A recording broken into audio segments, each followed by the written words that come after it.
Je suis Blanche Essédor et épouse d'Almeida. Je suis sage-femme d'État à la retraite et auteur du roman Il était sourd.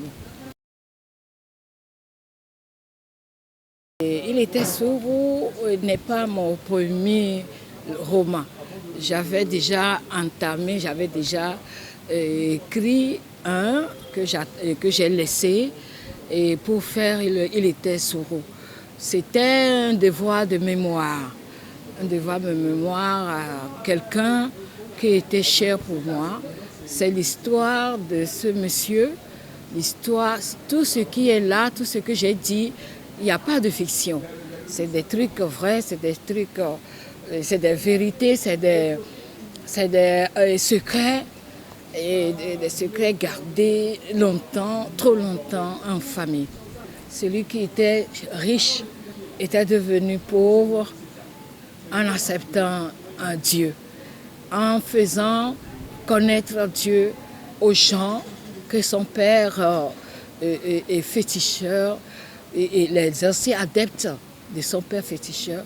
Ce sont ses premiers catéchistes et catéchumènes étaient ces anciens adeptes de son père. C'est pour lui rendre un témoignage et il m'a dit « Écris mon histoire ». Avant de mourir, écris mon histoire. Je veux que le monde entier, même si je dois mourir, tu dois écrire mon histoire, que le monde entier connaisse celui qui a été André, celui qui a été Bruno et au départ sourd. Moi, je ne parle pas de temps. Je parle plutôt de l'état dans lequel je devais rester pour écrire fidèlement ce qu'il m'a passé. C'est ce moment de retraite, ce moment où je suis plus calme dans la tête, où tous les enfants sont partis et que je peux rester tranquille et écrire ce qu'il m'a laissé comme secret. C'était, on va voir, Sourou, les gens, c'est sa photo qui est sur le livre. C'était un bel homme. Et il était homme à femme. Il avait beaucoup de femmes. Mais parmi ces femmes, celle qu'il a aimée le plus était ma maman. Ma maman qui est morte quand nous, on était petits.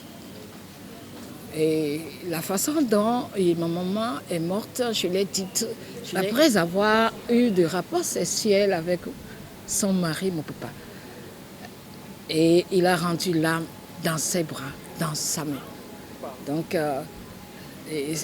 voilà la vie de Sourou, la vie de ce monsieur. Et quand les gens seront et vont acheter, auront le roman, ils vont découvrir beaucoup d'histoires. Sourou, pour exciter les villageois, pour pousser les villageois à apprendre notre père en latin, le pater en latin. Il leur disait le latin c'était la langue de Dieu. Donc les gens de Tori qui doivent apprendre le Notre Père en latin parce qu'ils mettent dans leur tête que c'est la langue de Dieu.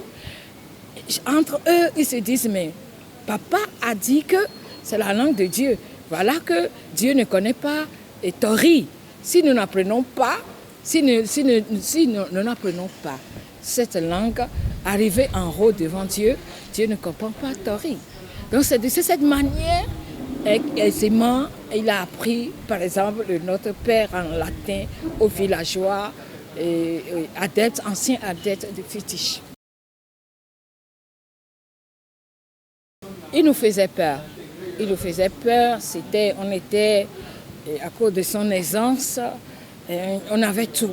Et il nous a mis en tête que le meilleur endroit qu'on devait rester, c'était avec lui. C'était avec lui.